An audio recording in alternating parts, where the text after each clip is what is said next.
Presiden Prabowo Subianto pada Selasa 25 November 2025 memberikan rehabilitasi untuk 3 terdakwa korupsi PT Angkutan Sungai Danau dan Penyeberangan Indonesia Ferry atau ASDP, yakni mantan Direktur Utama PT ASDP Ira Puspadewi, Direktur Komersial PT ASDP Muhammad Yusuf Hadi, serta Direktur Perencanaan dan Pengembangan PT ASDP Hari Muhammad Adi Caksono.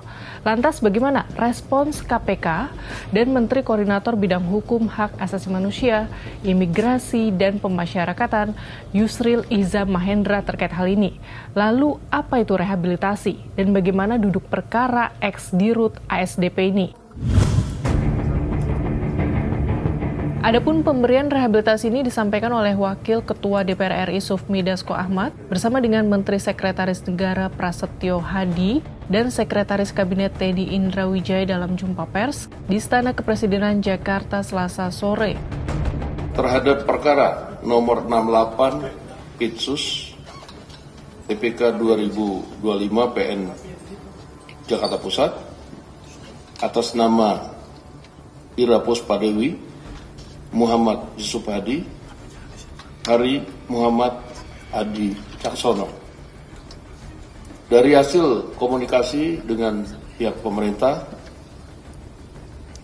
alhamdulillah pada hari ini Presiden Republik Indonesia Bapak Prabowo Subianto telah menandatangani surat rehabilitasi terhadap 3 nama tersebut.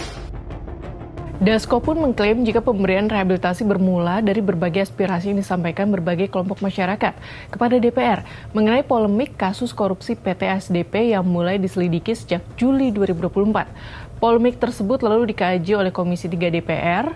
Hasil kajian itu yang disampaikan kepada pemerintah dan disetujui oleh Presiden Prabowo Subianto. Sementara itu terkait pemberian rehabilitasi ini, KPK dan Menko Yusril pun buka suara. KPK menghormati keputusan rehabilitasi yang diberikan oleh Presiden sebagai hak prerogatif dari Presiden kepada 3 direksi PT ASDP tersebut.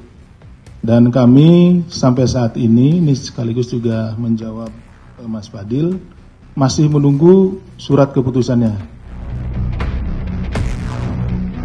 Yusril menyebut jika sebelum menandatangani keputusan Presiden atau Kepres rehabilitasi kepada 3 mantan direksi PT ASDP tersebut, Presiden sudah meminta pertimbangan Mahkamah Agung.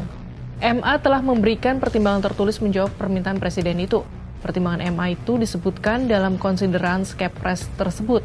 Dengan demikian, dari sudut prosedur, pemberian rehabilitasi tersebut telah sesuai ketentuan pasal 14 Undang-Undang 1945 dan praktik ketatanegaraan yang berlaku. Sekarang kita ke soal hak rehabilitasi. Hak rehabilitasi merupakan salah satu hak prerogatif Presiden yang diatur dalam konstitusi. Adapun pemberiannya, Presiden memperhatikan pertimbangan Mahkamah Agung.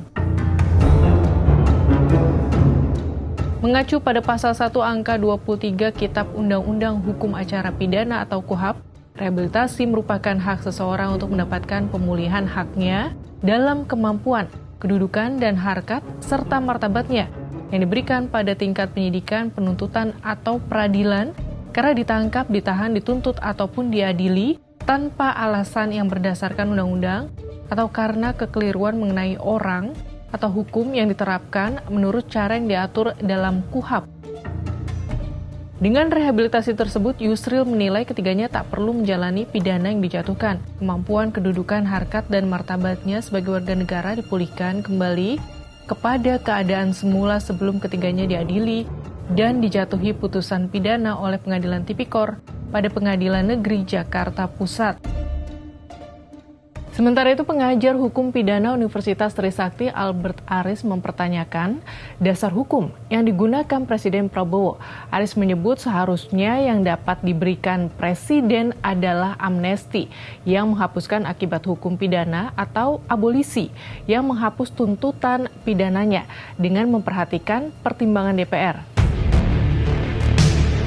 Berdasarkan pasal 97 ayat 1 KUHP menyebutkan seseorang berhak memperoleh rehabilitasi apabila oleh pengadilan diputus bebas atau diputus lepas dari segala tuntutan hukum yang putusannya telah mempunyai kekuatan hukum tetap. Di ayat berikutnya disebutkan rehabilitasi diberikan dan dicantumkan sekaligus dalam putusan pengadilan sebagaimana dimaksud dalam ayat pertama.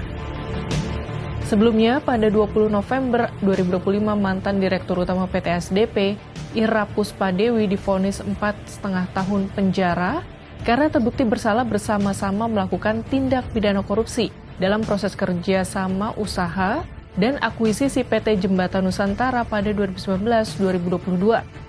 Walau tidak terbukti adanya aliran uang yang diterima terdakwa, akuisisi puluhan kapal termasuk kondisi kapal tua dan tidak layak milik PT Jembatan Nusantara dinilai telah mengakibatkan kerugian keuangan negara senilai 1,25 triliun rupiah. Putusan majelis hakim tidak bulat karena salah satu hakim menyatakan pendapat berbeda atau dissenting opinion. Sahabat Kompas, bagaimana opini kamu terkait dengan rehabilitasi yang diberikan oleh Presiden Prabowo terhadap 3 terdakwa korupsi ex-direktur PT SDP ini? Apakah sudah tepat atau hanya salah prosedur?